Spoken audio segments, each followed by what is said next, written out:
So it's just more interesting to me, the complicated, sophisticated, creative ways in which people do good things. That was Toni Morrison.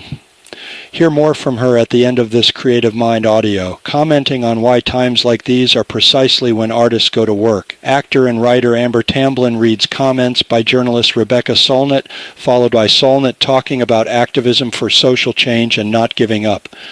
Psychologist Melanie Joy talks about how distressing media and events can be for highly sensitive people, and how our intense emotions can turn us away from things we desire to change in the world. Actor and writer Amber Tamblyn reads comments by journalist Rebecca Solnit. You are not giving up, and neither am I. The fact that we cannot save everything does not mean we cannot save anything. And everything we can save is worth saving. You may need to grieve or scream or take time off, but you have a role no matter what. And right now, good friends and good principles are worth gathering in. Remember what you love. Remember what loves you. Remember in this tide of hate what love is. A lot of us are going to come under direct attack, and a lot of us are going to resist by building solidarity and sanctuary. Gather up your resources, the metaphysical ones that are heart and soul and care, as well as the practical ones.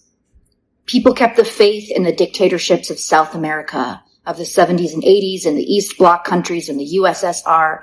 There is no alternative to persevering, and that does not require you to feel good. You can keep walking whether it's sunny or raining. Take care of yourself, and remember that taking care of something else is part of taking care of yourself. Because you are interwoven with the 10 trillion things in this single garment of destiny that has been stained and torn, but is still being woven and mended and washed. Rebecca Solnit. Rebecca Solnit.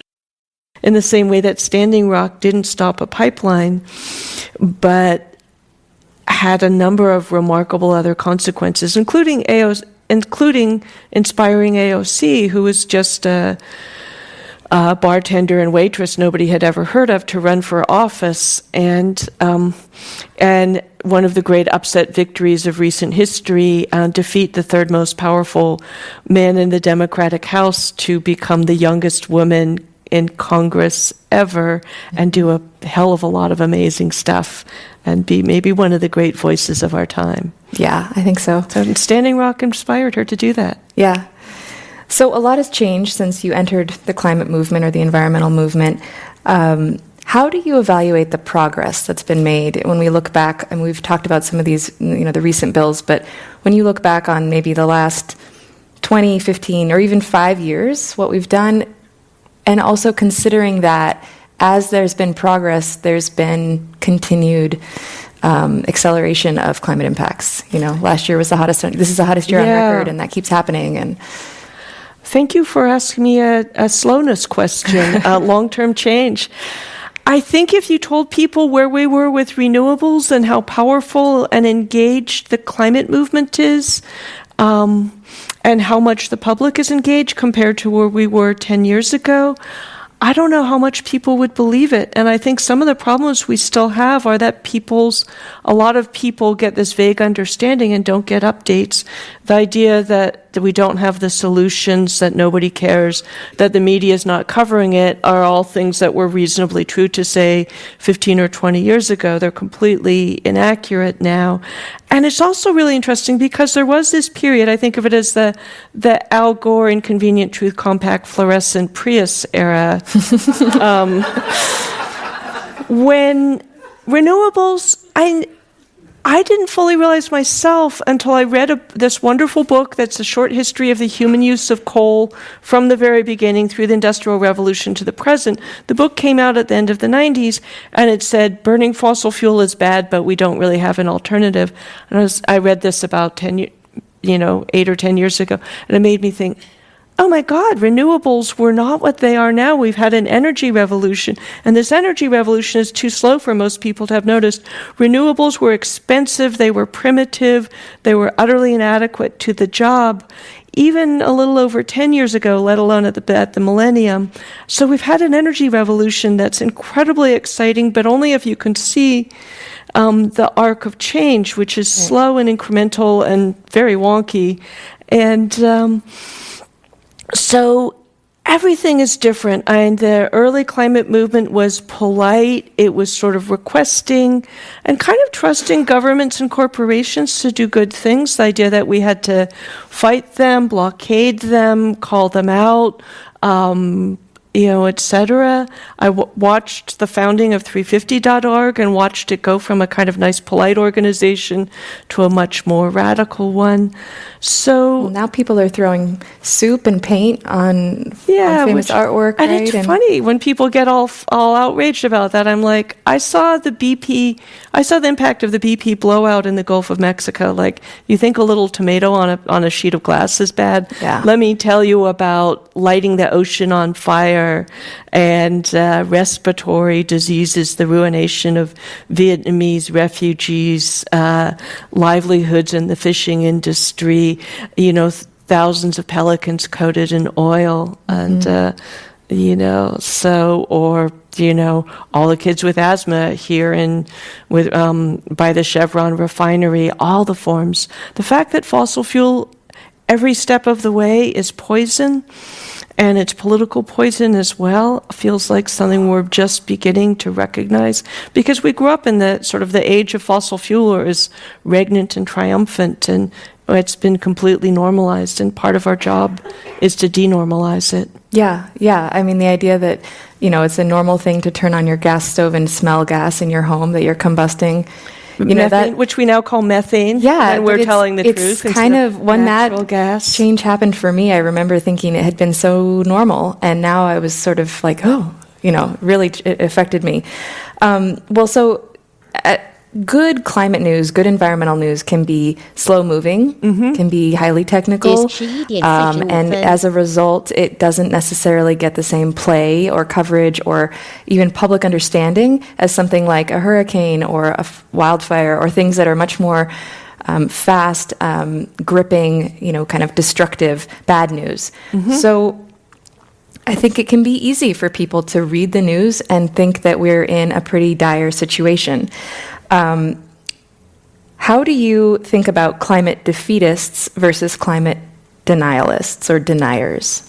I feel like there's concentric circles of climate understanding, and then I feel like I'm making a model of Dante's hell, but we'll set that aside. I think his ring sort of descended, mine might ascend. Maybe this is purgatory. But I feel like the denialists are just refusing the information, and I think a lot of it is because what the natural world is constantly telling us is everything is connected to everything else, and we all have responsibility towards the whole, which is a very anti-rugged individualist, anti-free marketeer, libertarian thing. So it's ideologically offensive to conservatives.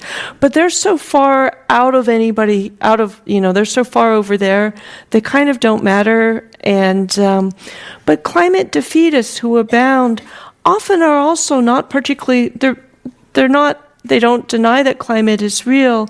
They often deny that solutions are real, that the movement is real, that coverage is real, that people caring is real. So they have their own amount of denial. And they're often, it's odd seeing people who there's a kind of depression where you just want to sit in the corner or curl up in fetal position or whatever.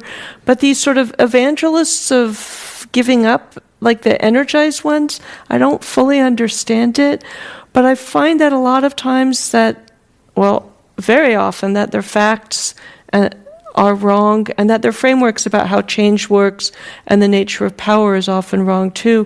And then within that, I think there's a lot of people who care, who would like to hope, but who haven't been offered hope. And then what's really interesting, when you get to the organizers, the scientists, the journalists, the people who are really involved, they're scared, but they're not despondent. They know that this is the decisive decade, the future is what we will make it in the present. There are parameters, of course. We can't make it like we never burned those trillions of tons of fossil fuel and put all that carbon dioxide in the upper atmosphere. But we have tremendous choices in this moment, and the difference between the best case scenario and the worst case scenario is profound. And so I actually talked to somebody who works very closely with a lot of climate leaders who said, and she told me that none of them are despondent. She's working with, these are people doing organizing work all over the country.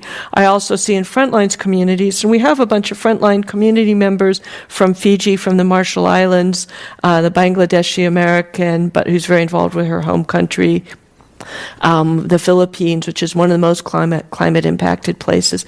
And they're not defeatist because there's also this weird thing. I wrote an essay last year called Despair is a Luxury, because like for most of us in this room, I can't see you all because it's very bright up here, and I don't know all your life stories, and I'm sure I'm wrong about some of you, but for most of us, giving up, at some level we secretly know that we can give up and our lives will still be relatively comfortable and safe. And it's easier to give up. Yeah, so what you're really doing is you're giving up on behalf of people. You're saying, let those kids starve, let that ice melt, let those storms destroy the crops of those people in Central America. We who are relatively comfortable, safe, affluent, and therefore powerful, I think have no moral right to give up.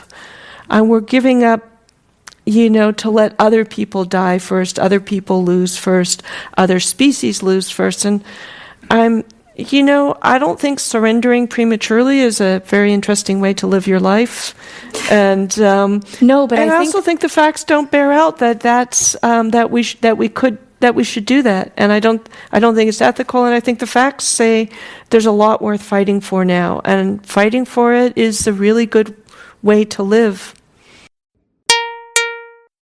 Psychologist Melanie Joy talks about how distressing media and events can be for highly sensitive people. Welcome everyone. Thank you so much for joining our special event today, How to Stay Emotionally and Psychologically Safe in the Midst of Distressing Media. My name is Andrea Webber, and today we're recording live from the Sensitive Empowerment Community, which offers a positive alternative to social media for sensitive people. Now, joining me here today is Dr. Melanie Joy, who holds a PhD in psychology and specialises in relationships, communication, and the psychology of social change. But for those who aren't, it'd be great if you could share a little about your background and the work that you do. Yeah, certainly. It was really my work in, as you described when you introduced me, I do work on global nonviolence fairly broadly, but it's really been my work in animal protection, promoting compassion for animals that led me to realize the need to open up a conversation about how sensitive people could stay emotionally safe in the midst of distressing media, and also be proactive in helping end the violence that media is reflecting. And as a sensitive person myself, a highly sensitive person, and Julie's website actually helped me realize that I'm not just a highly sensitive person, but I'm a highly, highly, highly sensitive person who's really dedicated my entire life to helping to end global or reduce global violence. It's been just striking to me how challenging this conversation is to have with the very people who need to hear it the most and probably would want to hear it the most. So I'll tell you a little bit about my background and how I came to this conversation. It really started in my childhood. Like many people, I grew up with a dog who I loved. And I was also somebody who was a very sensitive child. Like most people, I would never, willingly support harm to animals, especially when that harm was so intensive and so completely unnecessary, right? But I also grew up eating meat and eggs and dairy for most of my life. And over the course of so many years and so many meals, I never thought about, how I would be petting my dog with one hand while I ate a pork chop with the other, a pork chop that had once been an animal who was at least as conscious and sentient and intelligent as my dog. But all of that changed. And I should also say that I came from a family that was also very conscious about social injustices, and wanting to promote compassion and justice in the world. So this is a bit of the backdrop. And then one day when I was 23 years old, I ate a contaminated hamburger and from a restaurant I had been in. And I wound up in the hospital on intravenous antibiotics. I was just so incredibly sick that I became a vegetarian basically by accident, right? There wasn't any sort of conscious decision I made to stop eating meat. It was more like, when the last thing that you eat is you just get so sick from, you're just disgusted by it. You just don't want to eat it anymore. So I had to learn, how to cook for myself. And this was in 89. I was 23 years old. It was in 1989. So there was no real the internet then.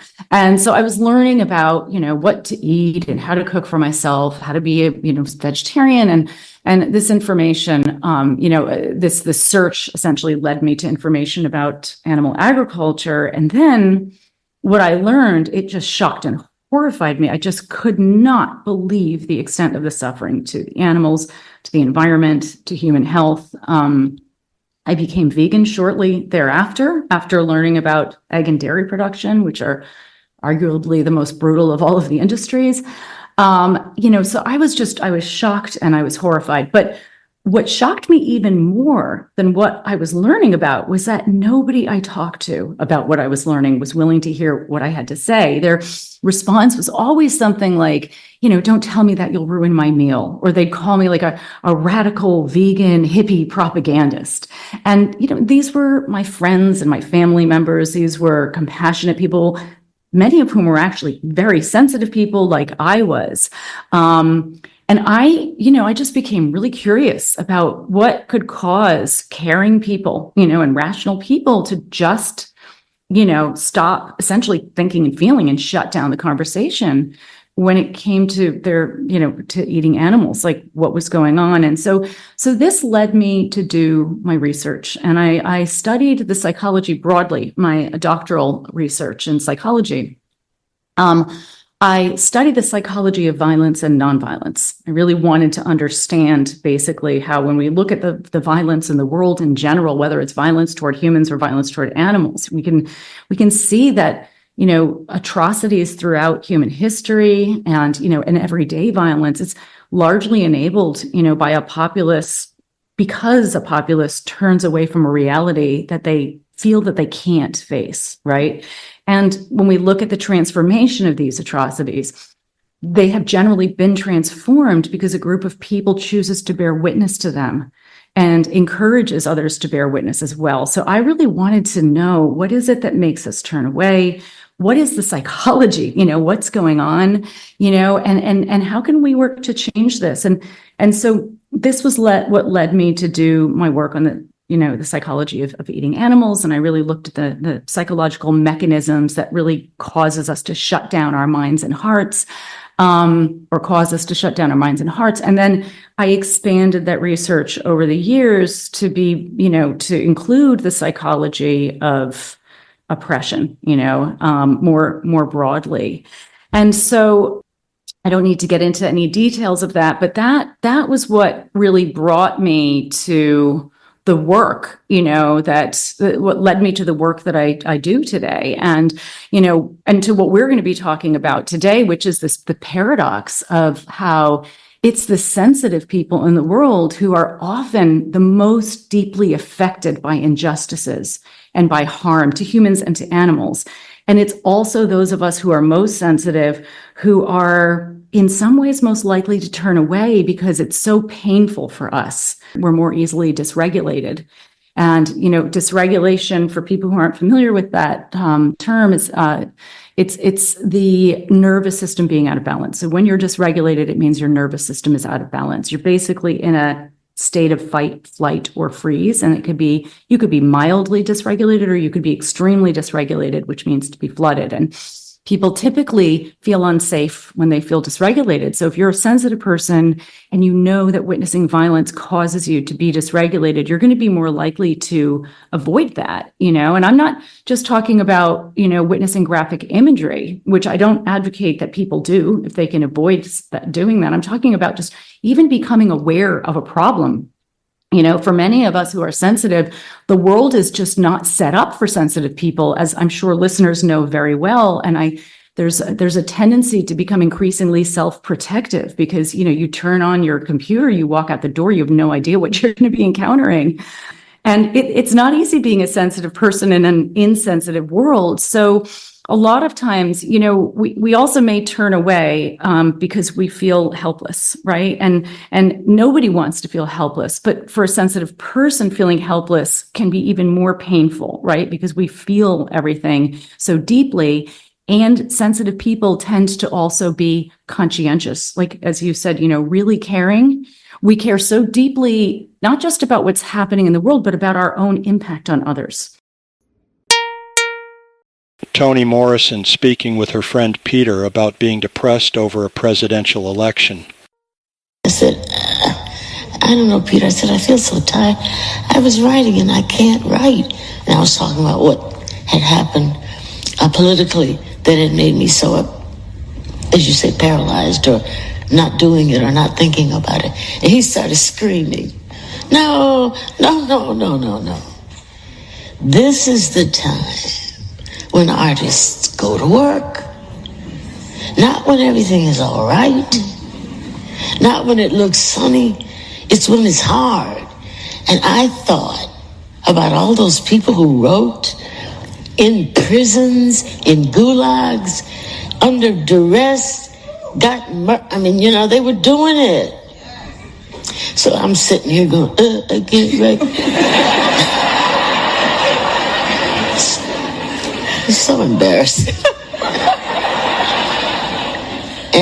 But you need sometimes somebody just shake you and you realize that your thing.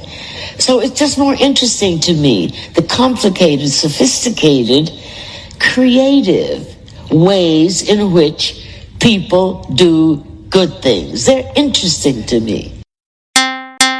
Thanks for listening. See the Creative Mind post for this podcast episode with links to resources and other material.